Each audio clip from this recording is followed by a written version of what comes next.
Good afternoon, everyone. How you doing? You alright? Cool. Someone, you up there?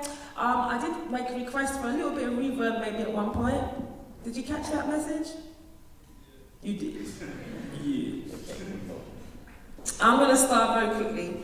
I'd like to start with a song, if that's alright. I'd like to, not now. Sorry, not right now. When I pick up this thing. Yeah? When I pick up this. Thank you. We didn't get a chance to do a sound check. Anyway, so I'm going to start a little song purely because I like to sing sometimes just to open up my lungs a little bit. This is a traditional South African song. I've worked with South African musicians for a long while, and it was a massive part of my development and growth as an artist and as a performer, just being pushed out onto the stage to sing traditional South African songs. A girl from Tottenham, North London, out in the middle of South Africa, singing these traditional songs. So it was a massive part of my kind of growth as an artist, and I think that's one of the things that you and young writers that are out there now put yourself in uncomfortable zones, because that way you'll stretch and develop as an artist. It's good to not just come out of your comfort zones. So anyway, this is what I learned. This is a traditional South African song, and it's literally just saying, you must go now, you must call the cows to come back. It's kind of that kind of thing.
But I don't have a language of my own that I can call my own.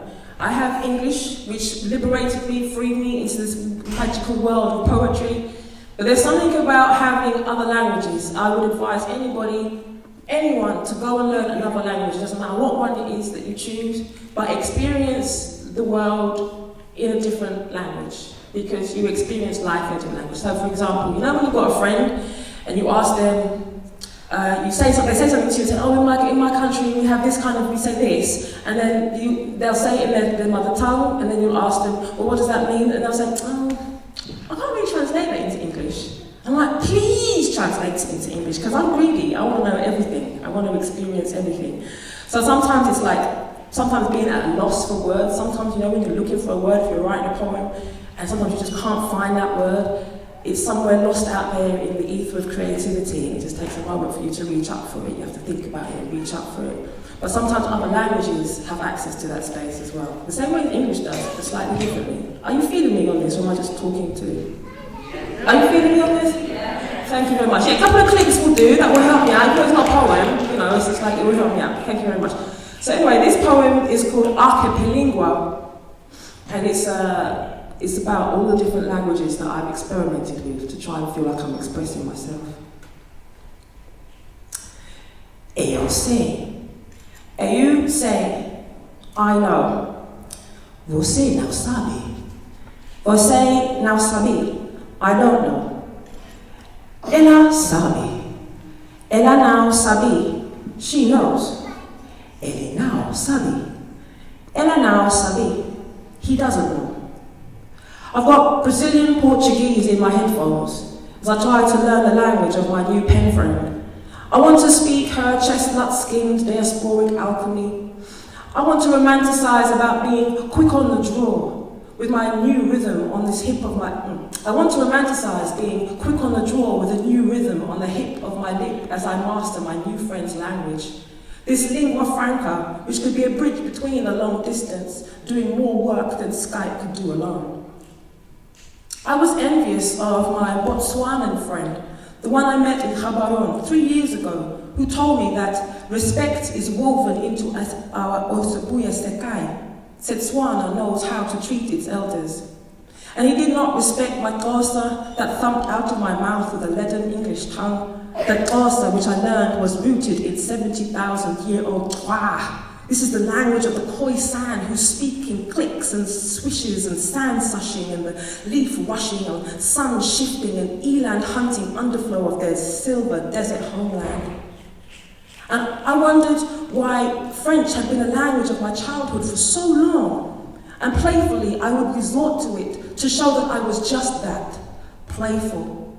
And I excelled at it in school until it became the only tongue I shared with my imaginary friends. I had 7. I'm an only child, you see, so I needed some help to be one step removed from sometimes this ache-making reality. And I have a mother who has a long, hard time with communication. We share a tongue between us, wrapped in bows of silence. Our utterances are sometimes forming a fraying rope ladder across the Afro-Carib-British generational abyss. And October misses it sometimes when it claims to lift us from the bowels of the Windrush dream, and her ex-colony migrant whispers seem also almost so shy. Next to the life of my UK black eye, I am possessed by plural Caribbean patois and North London slang that dances across swords until this Afri-Cockney twang, this slang becomes a cultural pill canonized by smiley culture, and I have to swallow this. But sometimes I can just toss a coin and hedge my bets with this vernacular of currency, but I call chameleon.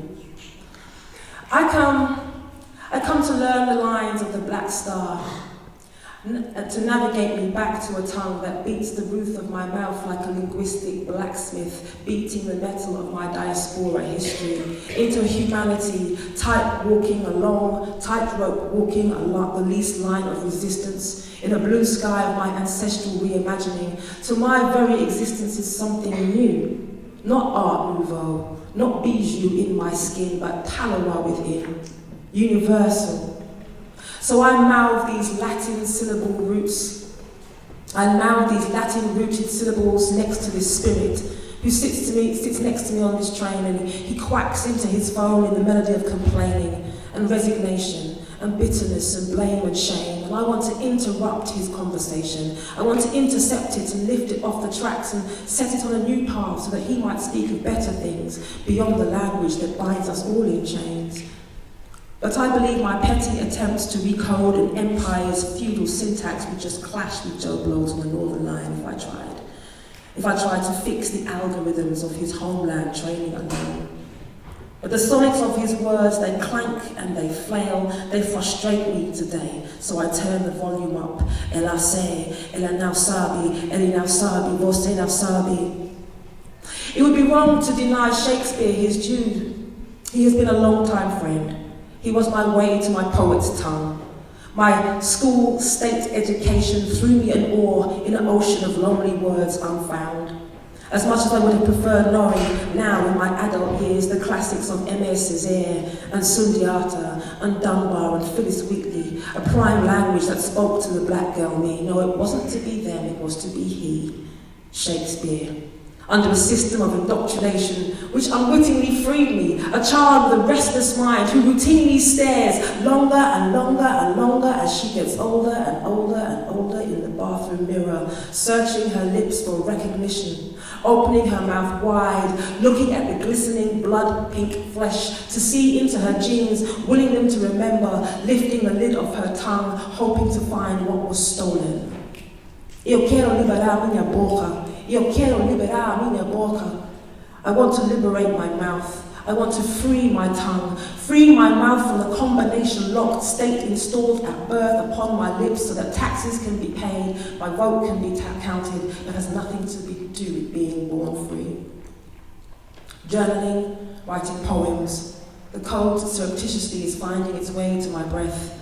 Through these British long vocal cords, I will return. They will return this song.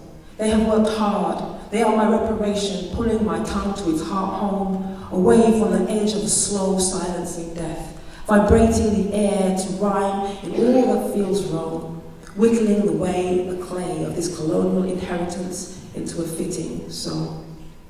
Thank you.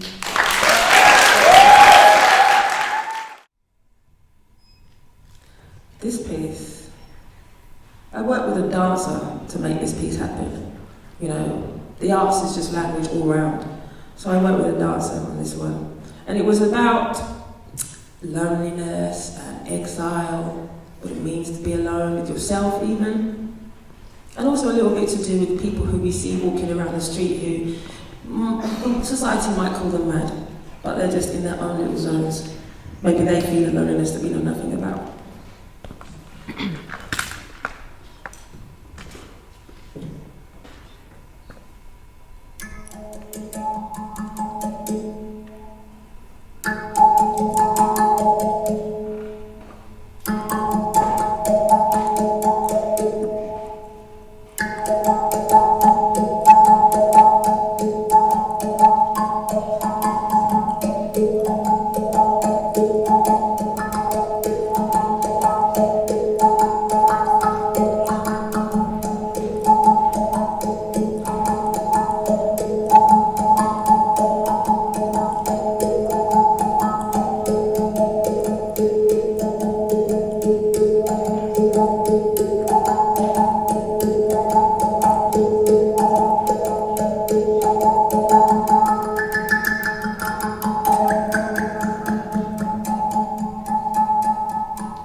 I used to sit in the trees and listen, not so much to the birds or the sounds of my family in their daily doings, more to the spaces in between.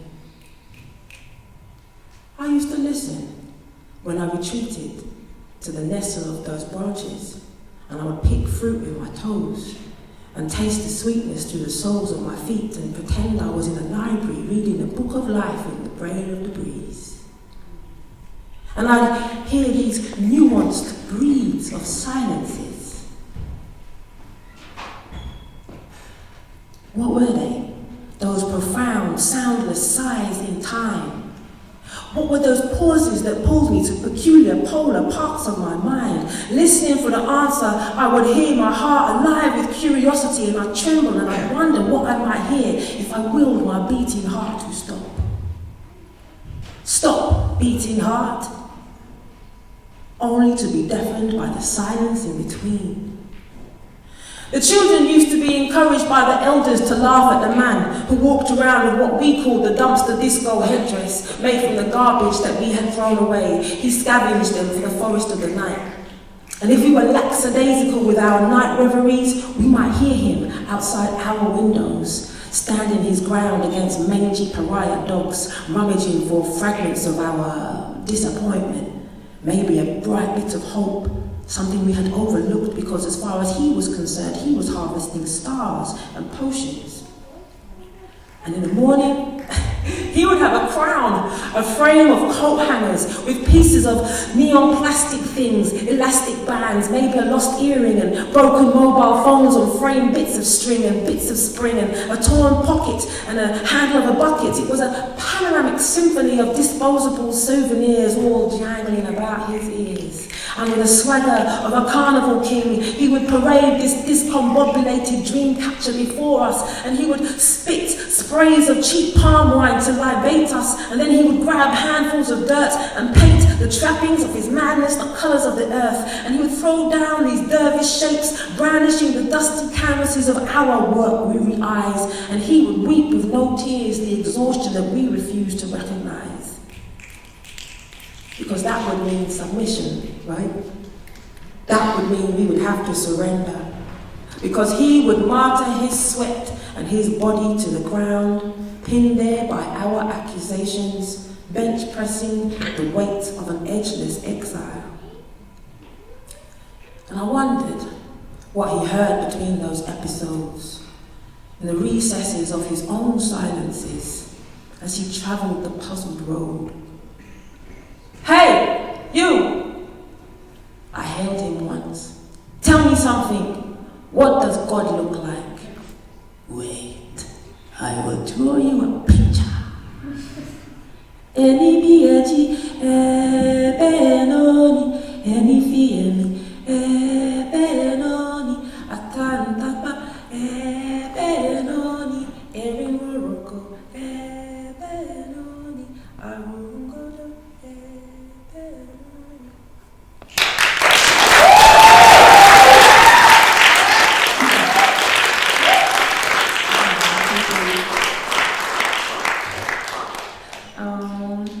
Okay.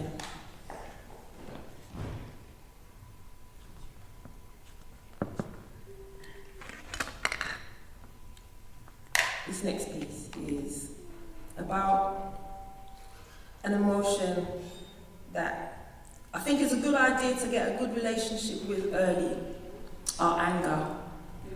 I think anger is a positive emotion. What do people think about anger? Do they think it's a positive or a negative emotion? A couple of positives. Hands up for positive. Oh dear. I think I'm counting about 4.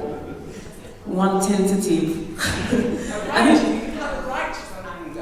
We have righteous anger, yes, against injustice and stuff like that, definitely. But, you know, what about just everyday, like, road rage and stuff like that? Or, you know, you leave something at home, when you left your phone at home, you've got to go all the way back, or somebody bumping into you in the rush hour, that kind of thing, right? So who thinks it's a negative energy? Okay. And who's, like, not sure? Just feeling it out. Okay, that's healthy. That's healthy. It's better to say, I don't know, rather than to say it's this, it's that. When, you know, you've got all of these years ahead of your life to work out what it is and to develop a good relationship with it. So, I personally think it's just the energy, and it's up to you what you do with it. You know, you've got a choice of how you respond to a situation that could be considered anger-making. It's all right.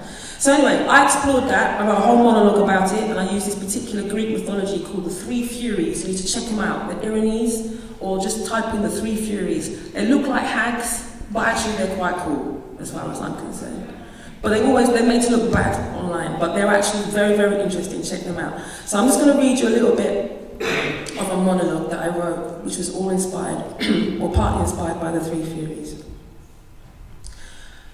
I was walking down Regent Street the other day when I saw her sitting on a milk crate outside Hamley's toy store, a torn McDonald's paper cup in front of her, and the dirt around her nails was not going to be budging anytime soon. And her thin skirt had a dance all of its own, flashing her skinny cinnamon brown legs, fat white sport socks on her feet, stuffed into buckles that soles worn down to one side, and my rage began to speak to me. Why was this little elderly black lady sitting in the cold, in a summer dress, in a tatty old coat, on one of London's richest roads, begging? She could have been my grandma. All the spit in my mouth dried up, no words would come, so I just bent down and I gave her my scarf. Hey, what you doing? And I gave her a £10 note that I went to the cash point to get. So much cotton wool in my mouth, I'm close to choking. And her hand faintly touches mine as she takes the note.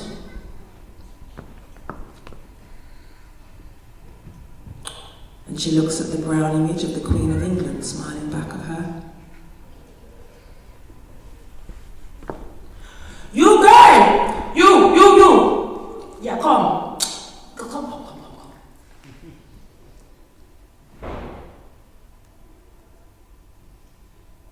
Sit. Sit.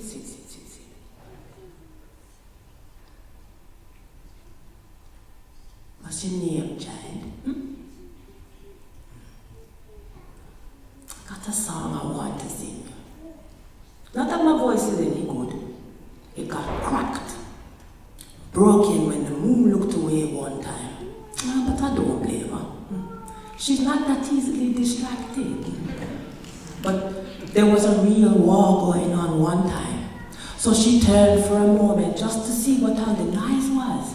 And when she did, my top note shattered. I was sore for a day or three, but I still remember the melody. So don't expect clear water. All I've got for you is soft, mottled syrup, clotted near the aorta of a harmony. Oh, but it's sweet, it's liable to break your heart still. I believe I can say that with a humble authority. Oh, and these lips are chapped from all the hurricanes I have blown, from all the circle songs that raised the dead that camp out in my backyard. But I'm not ashamed of those angels, no, not me. I got a song I want to sing you, child, something I am proud of, because I'm a lady. Oh, well, I might not look it now, but I am. I'm a lady with a blue song made of diamonds and ash and water and golden syrup. I got the whole world in my hand. I overstand the rites of passage through your master plan. Under a purple passion halo, I am womb man to shape the patience of this world. I hear the shakalaka of the suffrage train for all the miles and miles and miles and miles and miles of trials that racked my brain. I am a woman of the waterfalls, ingrained into the patience of this world. My hands are raised to the heavens, palm side up. My throat is hoarse from all the prayers I've offered up. My eyes are bloodshot from the weep in my heart, offered up for all the patience in this world. Well, give me food, clothes and shelter. I'll make a home, give me peace, love and water. The cornerstones for humanity to prosper, not words alone. Respect this patience that I hold. 'Cause I've got shoulders broad as oceans to bear the pain, and I've got thighs as strong as mountains to take the strain, and I've got arms as long as rivers filled by sweeping rain to rock the cradle of this weary world. 'Cause I've got the whole world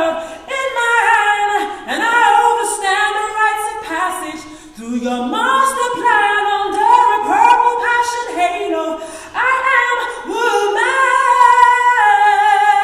Respect this patience that I hold.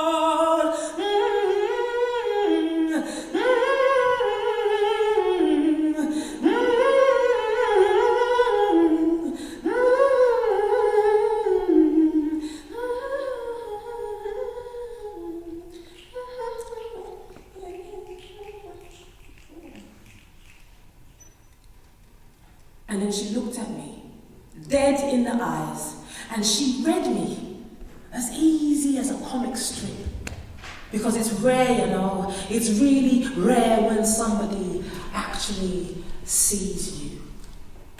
And then she smiles, etching in my brain an incredible sunset, strutting peach blush and blazing lavender gold glory. And then, that blazing lavender gold glory, and the anger that had crowded my heart dispersed, disgruntled and shabby, and grace busily descended to mend the trauma that had begun there. And then she said to me, Jane, you know, the moment you accept yourself for everything that you are changed. There's no going back.